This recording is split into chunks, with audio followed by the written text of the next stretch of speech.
Olá pessoal, a paz do Senhor. Estamos agora na lição de número 7, a lição de jovens, onde vamos estar falando mais um pouco sobre sabedoria. Essa lição de jovens desse trimestre tem trabalhado dentro do livro de Provérbios, onde temos colhido alguns conselhos para a nossa vida cristã, para a juventude principalmente. Haja vista que já comentamos em lições anteriores que o livro de Provérbios é escrito direcionado mais à juventude, trazendo conselhos sábios para que possa viver uma vida de integridade, uma vida de sabedoria em meio a essa terra, para que mais tarde não venha se arrepender do que fez, mas que possa estar andando dentro de um contexto da vontade de Deus. Sou o professor Marcelo. Aqui no canal tenho comentado a lição de jovens e também a lição de adultos. Você que está chegando agora ao canal, eu quero convidar você a estar se inscrevendo no canal para estar nos ajudando. Também, se você gostar do vídeo, está compartilhando, dando o seu like, né? Às vezes passa por ali, dá uma visualizada, dá um clique ali no joinha para nós, né? Também ativando o sininho se você quiser continuar recebendo as notificações. E se tiver alguma dúvida também poderá estar falando conosco nos comentários. E na medida do possível estaremos respondendo a todos. Então nesta lição agora vamos falar um pouco sobre a proteção contra a insensatez, né? Sabedoria versus insensatez. Falamos sobre sabedoria já em algum momento, em algumas lições anteriores. Agora estaremos falando mais um pouco sobre a sabedoria. Falamos da sabedoria como uma pessoa que convida, uma pessoa que convida, uma personificação, né? Convidando o jovem para se deleitar. Agora vamos ver essa mesma sabedoria confrontada com a insensatez, que nesta lição e neste texto que estaremos lendo, ela é comparada também como uma prostituta, a mulher vulgar, né?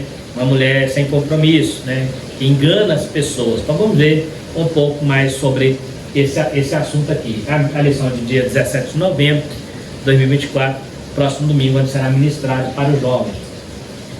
Texto principal. Mas a sabedoria que vem do alto é primeiramente pura, depois pacífica, moderada, tratável, cheio de misericórdia e de bons frutos, sem parcialidade e sem hipocrisia. Tiago capítulo 3, versículo 17. O resumo da lição. Uma vida de sabedoria tem a moderação como antídoto contra uma vida insensata, né? Então, ser sábio é um antídoto para você não viver na insensatez, né? Esse é o texto, na verdade, prática, o resumo da nossa lição. Nesta lição vamos estudar o capítulo 9, que apresenta duas senhoras. A primeira senhora, a primeira sabedoria, a segunda a loucura. A qual delas daremos ouvido? A loucura, a insensatez ou a sabedoria, né? Então vamos trabalhar mais uma vez uma figura de linguagem, né? Onde estaremos vendo a sabedoria como a senhora da sabedoria, a senhora loucura, né? Naquele mesmo termo da prosopopeia, onde dá ordem, né? Nós falamos sobre a figura de linguagem, onde dá voz a uma situação, né? No caso, uma qualidade, um adjetivo, né? Duas senhoras, dona sabedoria e dona loucura. Capítulo 9. Este capítulo de Provérbios é a conclusão da primeira seção de livro, capítulo 1 a 9, que se caracteriza pela apologia da sabedoria. Neste 9 primeiro capítulo, o sábio deseja mostrar o quanto a sabedoria é boa, verdadeira e bela, quando compreendida e aplicada à vida do jovem que dela se alimenta. Então nós temos aí esses 9 capítulos onde fala da sabedoria, né? E mostrando como eu preciso aprender, buscar para me deleitar nela, né? E mostrar que se eu seguir o caminho da sabedoria, eu terei uma vida de vitória, viverei plenamente nessa vida, seguindo a palavra sabedoria. Só que temos também a palavra insensatez, né? Que quem segue pela insensatez, pela loucura, mais tarde vai se arrepender. Assim o capítulo 9 está dividido em 3 sessões. O convite à senhora sabedoria, né? Convite que nós já falamos sobre ela, né? Um interlúdio entre os dois convites, um intermediário ali, e o convite da senhora loucura. Nesta lição nos deteremos nas seguintes sessões, versículo 1 a 6 e versículo 13 a 18, que é o convite à sabedoria e o convite à senhora loucura, ou insensatez, né? No caso de algumas traduções, da mulher alheia, que é comparada à falta de sabedoria. A senhora sabedoria. A sabedoria aparece aqui como uma construtora de uma casa, e dona de casa. Ela tem a própria casa. Essa casa funciona como um lugar de ensino para aqueles que buscam sabedoria. O lar da sabedoria, da Senhora Sabedoria, é um lar e uma escola esplendorosa. Conta com 7 colunas cuidadosamente moldadas que suportam o peso da casa, o que significa que ali os alunos podem atingir a compreensão completa, e esta compreensão é dividida, né? Vou continuar aqui, mas que vamos voltar aqui. Então nós vimos aqui que ela é comparada a uma senhora que construiu uma casa bem sólida. Dentro dessa casa é como se fosse uma escola esplendorosa. Então quando eu entro nessa casa da Dona Sabedoria, que é o que nós estamos trabalhando aqui, eu vou adquirir conhecimento para a vida, eu vou viver, ter conhecimento para a vida. E ali fala que ela tem 7 colunas. Essas 7 colunas falam de firmeza, fala de segurança, fala de solidez, fala de perfeição, né? Então 7 colunas simboliza que é uma casa bem estruturada, uma casa feita na rocha, como Jesus falou, e não feito na areia. Então quando eu entro para essa casa da Dona Sabedoria, né, o lar da Dona Sabedoria que ela construiu, eu vou sair dali uma pessoa totalmente realizado dentro da vontade de Deus, né? Ela é dividida então, a sabedoria em ação. Como o construtor edificou uma casa, isso fala de um lugar para se abrigar e proteger. Lavou 7 colunas, significando que é uma casa segura. Essas 7 colunas talvez sejam uma representação das 7 colunas do átrio, sendo 3 de cada lado e uma no centro. Ela prepara um banquete falando do seu alimento sólido para os seus convidados. Então aqui ela fala de uma casa resistente, e quando você entra para essa casa, você alimenta do seu banquete, né, de alimento sólido. Não é leitinho, como o apóstolo Paulo fala. Você já deveria estar comendo alimento sólido, ainda tem que vos dar leitinho, né? Então a gente precisa entender que a sabedoria, ela vai nos fazer crescer, ela nos vai fazer ter estrutura, né?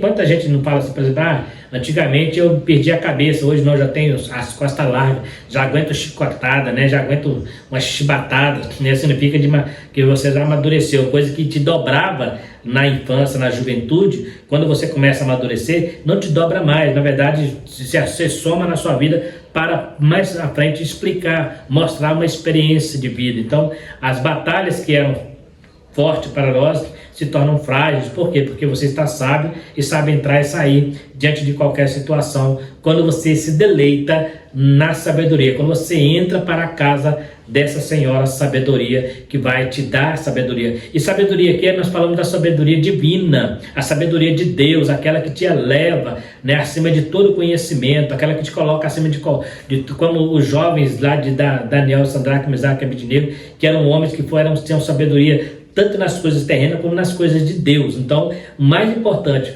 nós temos muita sabedoria humana, mas toda sabedoria, ela provém de Deus, e principalmente aquela que é de revelação, que vem direto do Criador para nós. Então essa sabedoria, eu preciso estar com ela. Tem muita gente que tem muito conhecimento, já falamos sobre isso, mas não sabe aplicar. E o conhecimento, eu posso conhecer muita coisa, mas se eu não tiver sabedoria para aplicar, não vai ter muito efeito, né? Então é importante entender que ela prepara um banquete para que eu esteja bem alimentado, né? O banquete da sabedoria é muito amplo, é muito grande, né? Há alimento para muita gente, para fortalecimento mesmo. Então quando você se deleita, né? Você pode estudar muito, correr atrás e ler, mas sempre pedir a Deus: Senhor, me dê sabedoria para aplicar tudo aquilo que eu tenho aprendido, porque a sabedoria é saber levar o seu conhecimento adiante, né?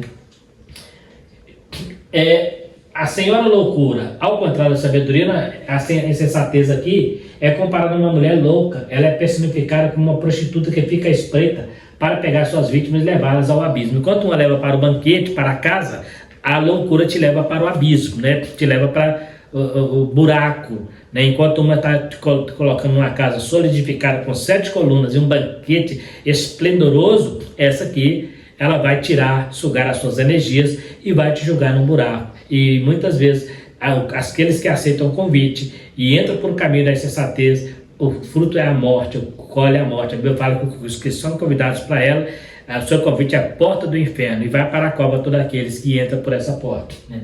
Como a sabedoria, ela também está nos lugares públicos, em lugares altos, para que possa ver melhor suas presas. O seu convite também é atraente, porém os que caem em seus laços não sabem que estão trilhando caminhos da morte, né? Então também inclusive muitas vezes esse caminho é muito mais fácil de você segui-lo do que o caminho da sabedoria, porque o caminho da sabedoria é ao contrário, é o inverso disso aqui, é você rejeitar isso, e isso é muito oferecido, né? Principalmente quando se trata nós falamos também sobre a sexualidade, né? A mulher alheia, que que convida, né, o jovem para se deleitar, assim como a sabedoria também tem a sua casa, a mulher alheia também preparou o seu leito para ir ali enganar as suas presas. Então esse convite é muito comum no mundo que vivemos. Os jovens hoje são vítimas o tempo todo dessas vaidades, dessas oferendas, né? E quando eles fazem, muitas vezes acham que estão fazendo a coisa melhor, que está vivendo a vida, mas lá na frente eles vão perceber que eles estão perdendo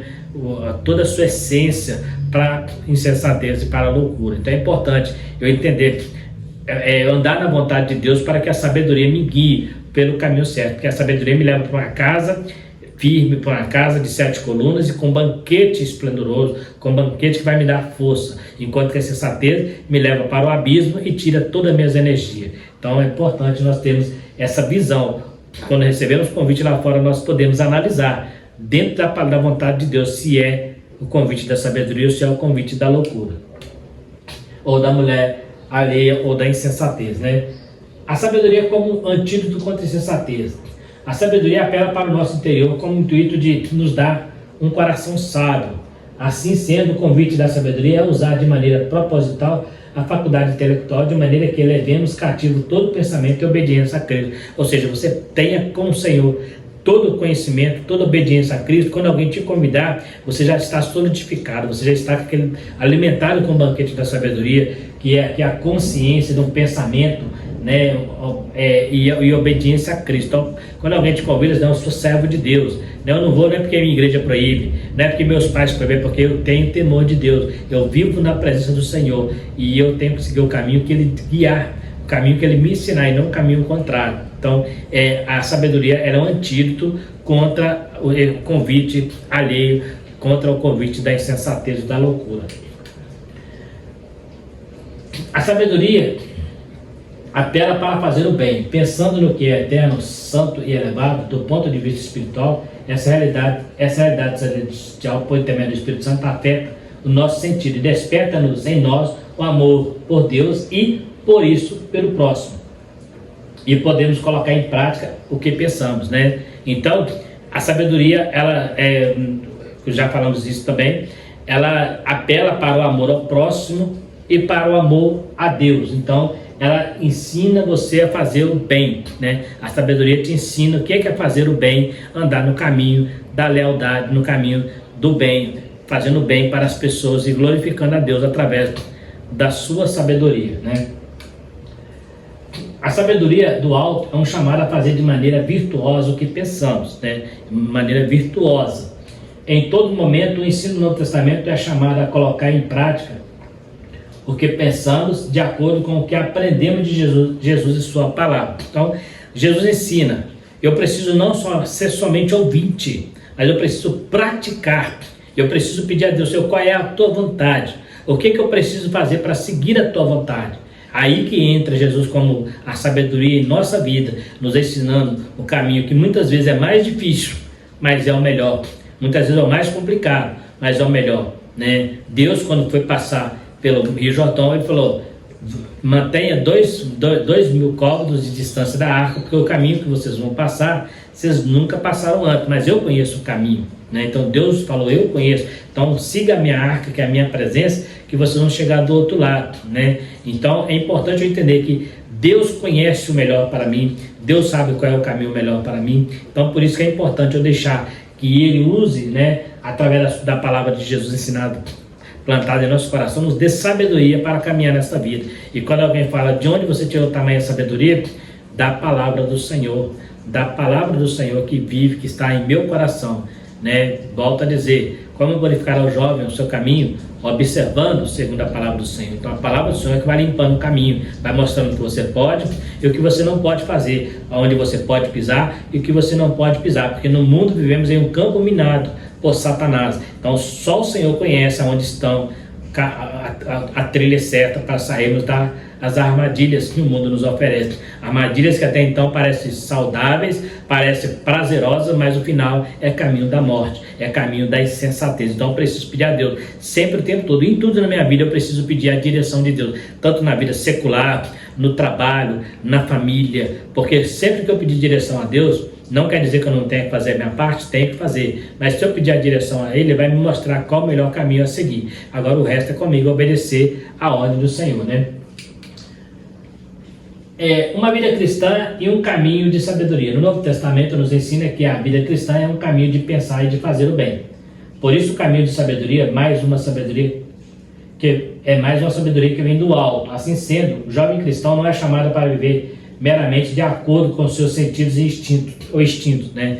Então você não vai ver, eu vou para onde o nariz apontar, porque eu tive uma intuição. Não, a sabedoria é exatamente tudo vai fazer, pedir a Deus direção, pedir a Deus orientação, pedir para abrir a nossa mente, né, para você viver uma vida na direção do Senhor. Então é importante entender que a vida cristã é um caminho de sabedoria. Então quando você aceitou a Cristo, você já aceitou a sabedoria em pessoa, né? Então você já começa a viver guiado por Cristo. Então a vida cristã ela tem que ser um caminho de sabedoria. Não quer dizer que você vai acertar todas, mas sempre procurando pedir a Deus que te dê direção para que você não erre, né? Quanto menos errar, melhor. Lá na frente você vai dizer, não me arrependo de nada que fiz, eu vivi muito bem, né? Graças a Deus eu consegui seguir a palavra de Deus, né? Então é importante entender que essa vida cristã já é a sabedoria incutida em nós, né? Só de você aceitar a Cristo, a Bíblia diz que o temor do Senhor é o princípio da sabedoria. Então nós já entendemos isso pela palavra. Deixa eu voltar aqui para completar aqui, né? Os instintos, né? Aí continua, não, o jovem cristão é convidado por meio de uma vida sob a direção do Espírito Santo e não dos instintos, como estava lá atrás, né?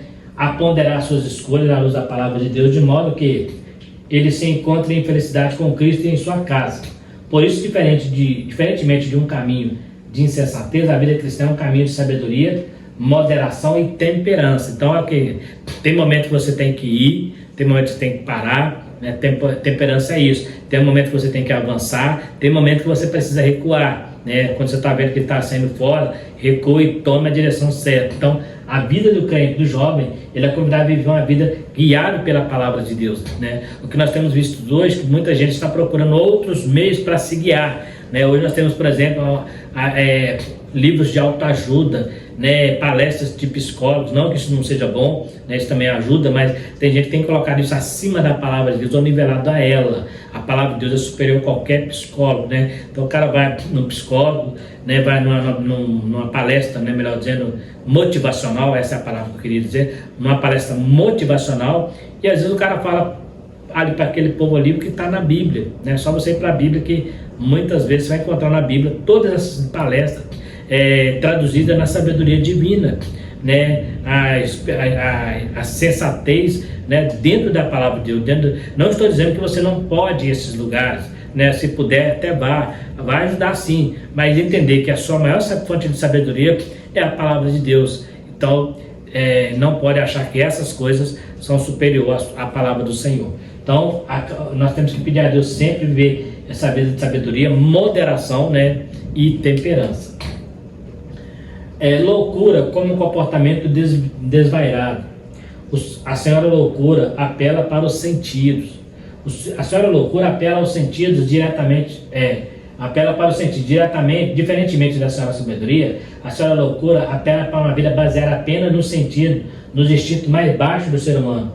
Podemos perceber isso nos escritos de Tiago, em que ele descreve que a loucura, ou melhor, a insensatez, como a sabedoria terrena, animal e diabólica, né? Então existe sabedoria diabólica, existe sabedoria para passar a pessoa para trás, sabedoria que a gente chama de esperteza, sabedoria de tirar vantagem, né? A pessoa tem sabedoria para enganar, tem sabedoria para iludir, sabedoria diabólica, terrena e animal. Essa sabedoria é a da insensatez, ela é a sabedoria que você usa para lucrar em cima de fracasso de pessoas, para lucrar em cima de inocência, para lucrar em cima de ignorância dos outros, né? Então tem gente que tem muita sabedoria para fazer isso, para enganar, para destruir. Então é uma sabedoria diabólica. A sabedoria divina é para construir. Às vezes você vai perder no mundo físico para ganhar no mundo espiritual. O próprio Paulo fala, se você tiver que levar teu irmão a litígio, É melhor você sofrer o dano do que perder o seu irmão.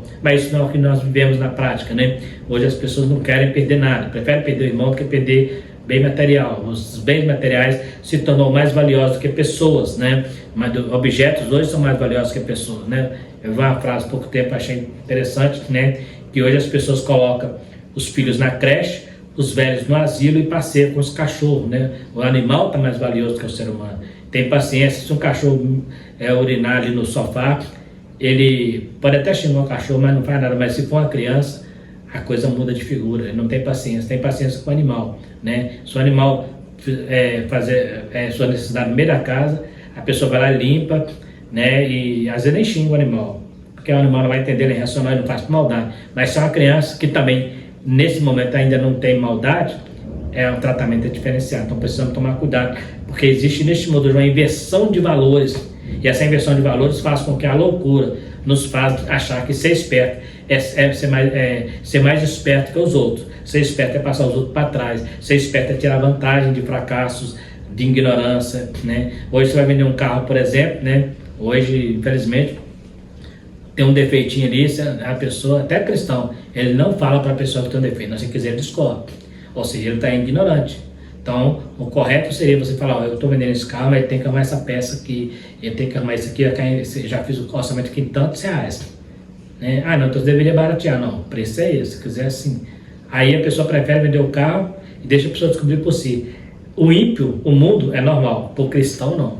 Se você acha que vai vender alguma coisa e não explica a pessoa o defeito que aquela coisa tem, ou que poderá vir, você está sendo insensato, né? Porque a sabedoria faz isso, ela tira vantagem de ignorância, ela tira vantagem da inocência, né? Ela só quer ganhar, para ensinar você a ganhar para você mesmo. E muitas vezes a sabedoria você vai ganhar muito mais para os outros do que para você mesmo, porque a sabedoria divina ela é mais para distribuir do que para ajuntar, né? Distribuir as suas bênçãos para as pessoas, né? Antes de você ser abençoado, seja você uma bênção na vida da pessoa, né? Então a Bíblia diz que ela é diabólica. Por quê? Porque o diabo é que faz isso. Ele fala que você tem que sempre ganhar, você tem que sempre vencer, né? Ele tem sempre, e esse vencer é em cima de pessoas, é ganhar em cima de pessoas, né? É tirar vantagem das pessoas. Então isso é diabólica. A de Deus é ao contrário. A de Deus você vai abrir mão, você vai ceder, né? Você vai se humilhar, porque essa é a vontade de Deus. E para o mundo isso é loucura. Para nós loucura é fazer o que o mundo faz, mas para o mundo loucura é o que nós fazemos. Terreno e animal são expressões que revelam agitação do sentido. Por isso, quem tem um estilo de vida baseado apenas no que sente, buscará a felicidade puramente por meio dos sentidos que expressa prazer. Viver a vida levando em conta apenas o sentido do ponto de vista bíblico é viver de maneira louca, alvoroçada e insensata, né? Segundo Provérbios 9:13. Então, se você procura viver só nessa vida, procura ter felicidade só aqui, procura achar que tem que se viver só aqui, Paulo fala que nós somos os mais miseráveis dos homens, né? Porque a nossa maior verdadeira alegria, nossa verdadeira felicidade e aquilo que é em nós como sabedoria, entendemos que a nossa vida, quando fecharmos os olhos para essa vida, nós temos uma vida que continua lá no céu, continua com Deus, e é lá que vai contar, aqui é passageiro. Então a sabedoria, se você leva a vida pensando só no seu sentido, só nos momentos aqui, você está vivendo fora da vontade da palavra de Deus, né?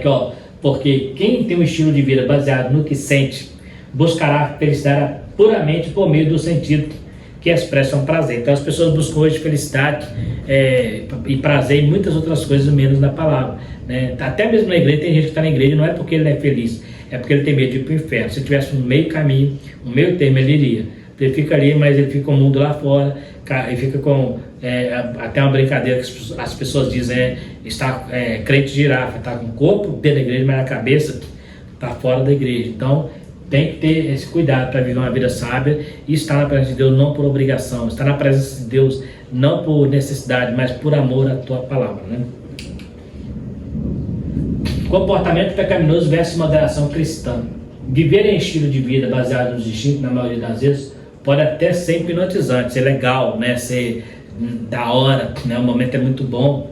Na verdade, o comportamento pecaminoso parece mais convidativo e agradável do que o estilo de vida cristão. Isso é fato, porque a carne, neste mundo, ela luta contra o espírito para agradar a si mesmo. Então, há essa batalha constante. Então, tem um ditado que a gente gosta de dizer, né?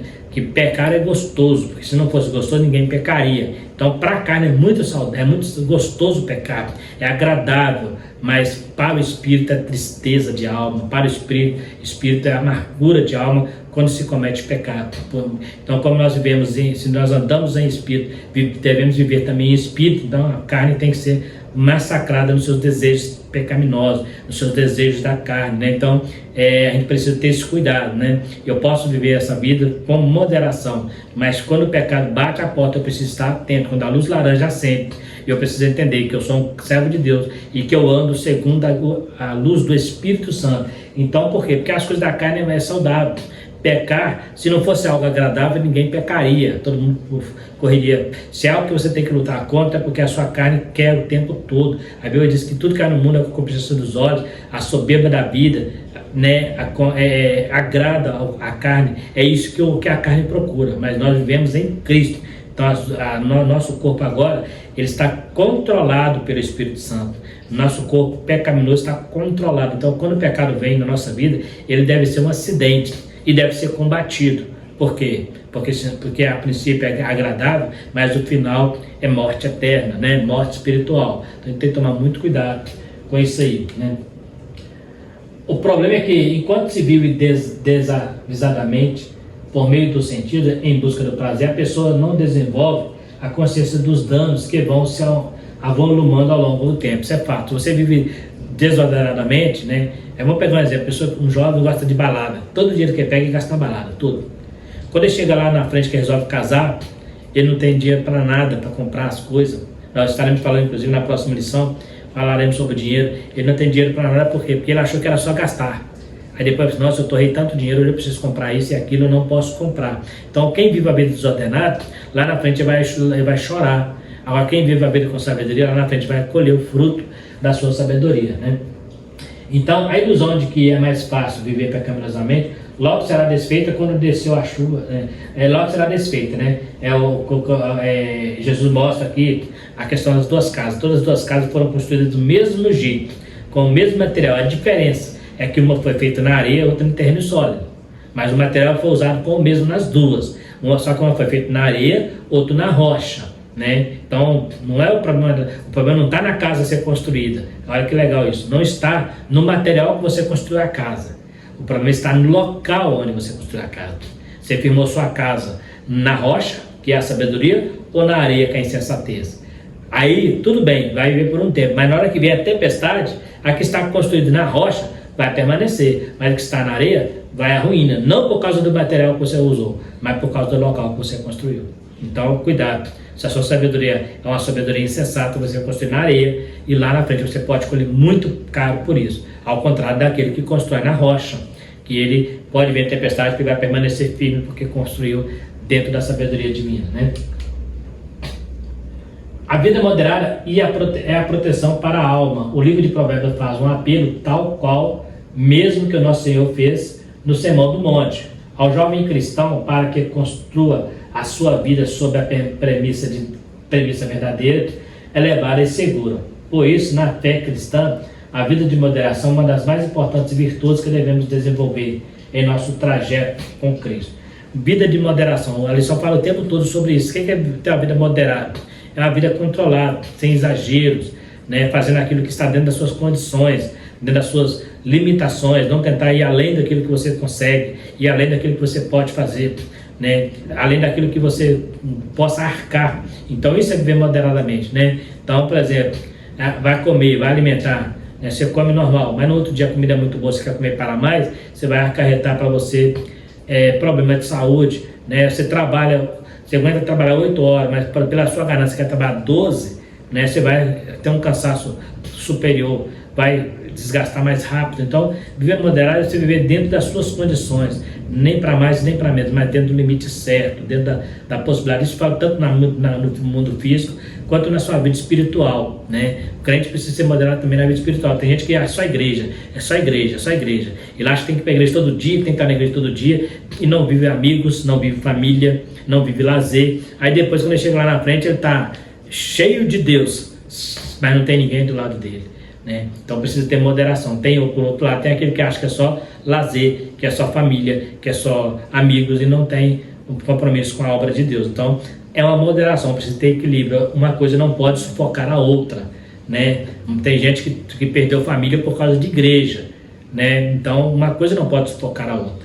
Você não perde igreja por causa de família, porque a igreja está sempre lá, mas família por causa de igreja, tem gente que perdeu amigos por causa de igreja, né? Então eu posso ter amigo, minha cara do pecado é pecaminoso, não importa, eu também sou. A diferença é que ele não aceitou a Cristo, mas ele é um alvo do amor de Cristo. Então ele pode ser meu amigo, eu posso ter amigos mundanos, sim, eu não devo compactuar com o que eles fazem, eu não devo participar das coisas que eles fazem, né? Mas eu posso sim. Então, ter uma vida moderada é exatamente isso, eu saber ser amigo do crente, ser amigo do ímpio, do pecador, melhor dizendo, né? Ser amigo daquele que está na igreja, amigo daquele que não está, né? Eu saber o momento que eu tenho que estar na igreja, mas saber o momento também que eu tenho que tirar para minha família, o momento que eu tenho que tirar para um lazer, o momento que eu tenho que tirar para me divertir, né? Então, isso é ser moderado. Então, quando eu vivo a moderação, eu estou vivendo uma sabedoria divina, né? O próprio escritor Provérbio fala sobre isso. Você lê lá no livro de Provérbios, também no livro de Cantares, né? Viva a tua vida com intensidade, né? E faça o que tiver fazer segundo as tuas forças, porque para onde tu vai não tem nada disso. Então, ele faz mas tudo com moderação. E ele fala, mas sabendo que tudo que você fizer será pedido conta. Então, por isso tem que ter moderação, né? A vida moderada é uma proteção para a alma. Então, ou seja, se você vive moderadamente, você vai ter a alma tranquila, uma alma descansada, porque você vive moderadamente, você não vai estressar, né? Hoje as pessoas se estressam, não é porque o mundo é estressante, é porque ele provoca a situação. O camarada quer trabalhar em 2, 3 lugares, o camarada quer fazer um monte de coisa ao mesmo tempo, aí ele ultrapassa a sua capacidade mental, ele ultrapassa o seu limite emocional, e aí ele vai estressar mesmo. Hoje, uma das doenças dos séculos hoje é a depressão, que parte do estresse, de uma decepção, né? Porque a pessoa tentou fazer um monte de coisa e não deu certo. Então, viva tranquilamente, né? Viva tranquilamente, porque se você viver tranquilamente, você não vai ter esse problema, e lá no final você vai alegrar, vai agradecer por ter vivido moderadamente. Assim sendo, a sabedoria preferir, assim sendo, é sabedoria preferir no lugar da sujeira a pureza, né? No lugar da confusão a paz, no lugar do desvario, né? O desvario, a moderação, no lugar da falta de trato com as pessoas, ser bem tratado, no lugar da cólera, a misericórdia, no lugar dos maus frutos, os bons frutos, no lugar da hipocrisia, a autenticidade cristã. Uma das consequências de uma vida moderada, de moderação cristã, é a verdadeira felicidade. Então vamos voltar aqui. No lugar da sujeira, pureza. Sujeira no mundo espiritual. Você vai preferir ficar no lugar que tenha pureza, né? No lugar de confusão, paz. Tem gente que gosta de confusão, né? Isso aqui vale em todo sentido, né? Tem gente que está vendo que o negócio está partindo para confusão, ele prefere entrar para confusão, né? Ele prefere a paz, né? Às vezes a paz, ela está no silêncio, no baixar a cabeça, né? No lugar do desvario, a moderação. No lugar da falta de trato das pessoas, ser bem tratado, né? Procurar ser educado, ser agradável, né? Eu uma vez ouvi um pregador falando que o crente tem que ser chato. Discordo em gênero e número e grau. O crente tem que ser agradável, tem que ser simpático, o crente tem que ser aprazível, as pessoas têm que gostar de estar perto de você, mesmo você sendo um cristão. Se as pessoas estão fugindo de você, porque ele é pecador, então você está se achando santo demais, porque a Bíblia não diz que Jesus espantava os pecadores por causa da sua santidade, na verdade ele atraía, né? Ele atraiu os pecadores por causa da sua santidade. Então, cuidado com esse negócio de achar que você é um crente repelente, que as pessoas têm que afastar de você porque você é crente. Não, se as pessoas estão afastando de você, não é porque você é cristão, porque você é fanático. E o fanático, ele espanta as pessoas até dentro da igreja. Tem um grupinho de fanáticos dentro da igreja que eles acham que eles é mais santo que todo mundo, né? Então tudo para eles é pecado, né? A única coisa que eles não acham que é pecado é ficar julgando os outros, mas tudo para eles é pecado, né? Então, tratar as pessoas bem, no lugar da cólera, a misericórdia, em vez de ficar rancoroso, irado, pedir a Deus para libertar seu coração do ódio, né, da cólera. No lugar dos maus frutos, bom fruto, no lugar da hipocrisia, autenticidade, procurar ser autêntico, né?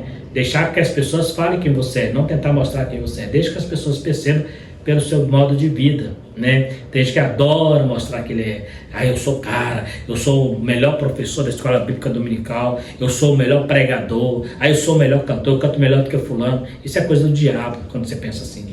Deixe que as pessoas pensem de você o que elas quiserem, mas não seja você um hipócrita de achar que você é melhor que ninguém. Ninguém é melhor. Sempre temos a aprender, né? Sou professor de escola dominical, mas eu amo sentar para ouvir professores lecionar. Inclusive faço isso o tempo todo. Estou sempre na classe também ouvindo professores lecionar dando aula para mim e eu tenho aprendido muito. Então aprenda a ser humilde, né? Todo mundo tem algo a aprender, todo mundo tem algo a ensinar. Então tem hora que você vai ensinar, tem hora que você vai sentar para aprender. Se você é daquele que acha que só tem que sentar para aprender, para ensinar, corrigido. Se você acha que é daquele que só tem que estar numa sala de aula só para ensinar, você está sendo hipócrita e não está vivendo uma vida autêntica, porque o verdadeiro cristão, ele para ouvir, ele para entender, e ele entende que ele não é totalmente sábio. Você pode ter certeza que numa classe de escola dominical tem alguém que sabe mais que você, pode ter certeza disso.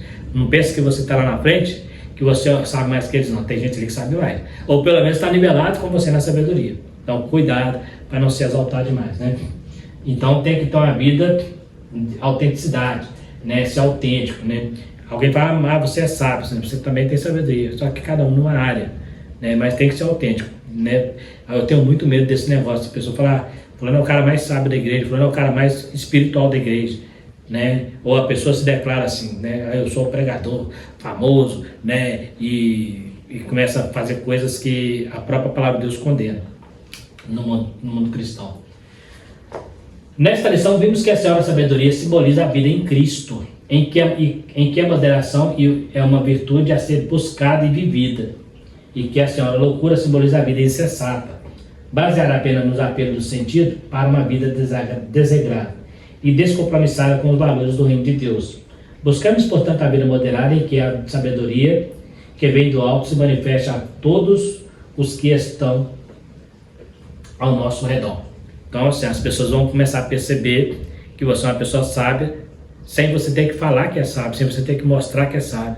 Tem que querer mostrar, hoje nós temos aí pregadores na internet, né, que estão querendo mostrar que são intelectuais, né? Poucos dias eu estava ouvindo um pregador, ele explicando no português a origem da palavra todos, lá do latim e tal, né, explicando ali que é negócio de gênero, né, no latim, ou seja, uma coisa sem sentido. Você está pregando numa igreja e ficar ensinando aula de português, você aprende na sala de aula, na faculdade.